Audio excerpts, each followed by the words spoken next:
Ja gocani si doli pasta sfoglia që përgatita dje, me patate galbanino dhe djathë të grirë, vaj ulliri. E provova dhe doli fantastike. Eliana tha, unë nuk do ta akte mami, nuk më pëlqen, po pastaj e ngri 2 të prera. Edhe shoh si ka dalë krokante edhe e kuqe edhe nga poshtë, ka dalë super.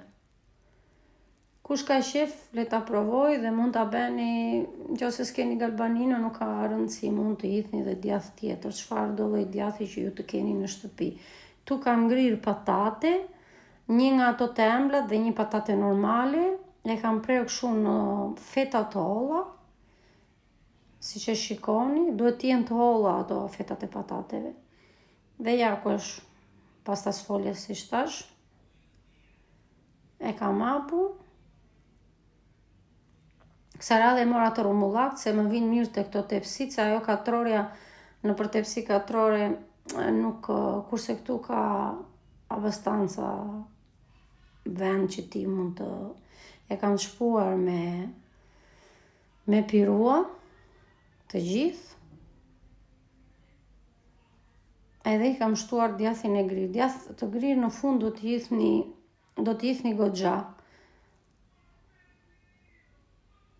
Anësoren e pasta sfoglis e kam lënë të lirë, ja këtu kam shtruar patatet, feta, duhet ta lini të lirë se në fund fare do ta palosni pasta sfoglin.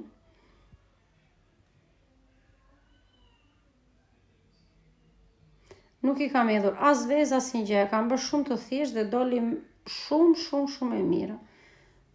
Edhe ja ku e keni të gjithë, siç kem vendosur patatet.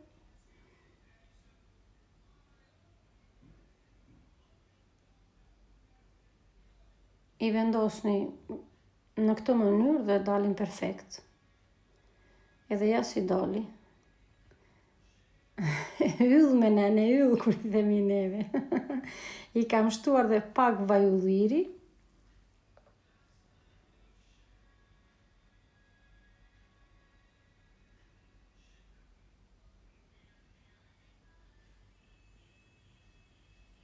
Edhe këtu i kam shtuar galbanino, si që ju thash pak më parë, që mund t'i shtoni çfarë do lloj djathi që ju t'ju ndodh në shtëpi, çfarë keni në frigoriferin tuaj.